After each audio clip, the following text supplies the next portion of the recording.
are the causes of the situation not being remedied, in spite of the fact that it's not the first? I mean, in the 2 years between 22 and 24, 26 deaths resulting from 135 collapses all over the country. It isn't an emergency yet, seems to be the question.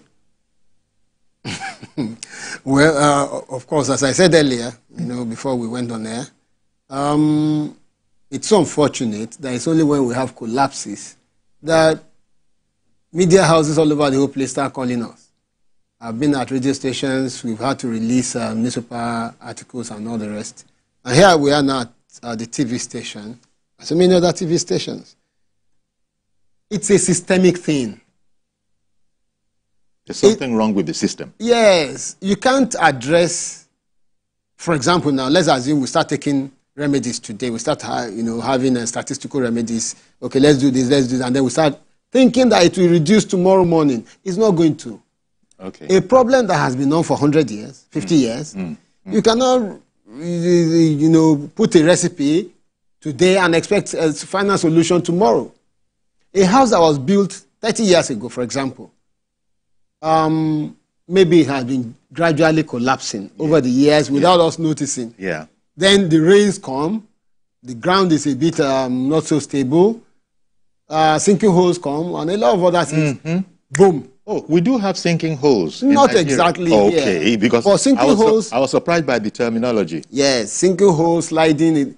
These are phenomena that can happen anywhere in the world. Okay. And you cannot predict it. But so far, Nigeria has been blessed. That's sinking holes where the ground will just open up and swallow you. Yes. To the glory of God.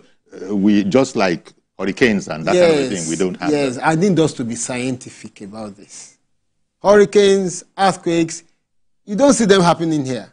But earthquakes, earth tremors have happened there before. Yeah? Tremors, they have happened here before. Not everybody so, if you look at the way things are, if you are a good administrator, or you are a good functional head of state or president or whatever, you are in charge of the planning industry. What you should do is to be futuristic, is to be to plan ahead, to preempt these issues. Supposing this happens, what do we do? The last time I was here, I remember talking about all this. But it has not solved the problem. Why? Because governments are selective in what they implement.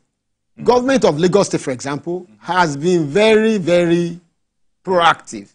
They've really tried, because 50%, more than 50% of the collapses in the country are here in Lagos State. So you can expect that. Population explosion is here.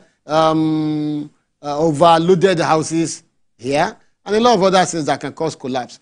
People break laws more here in Lagos State. So the government has to be a bit more stringent. But is the government doing enough?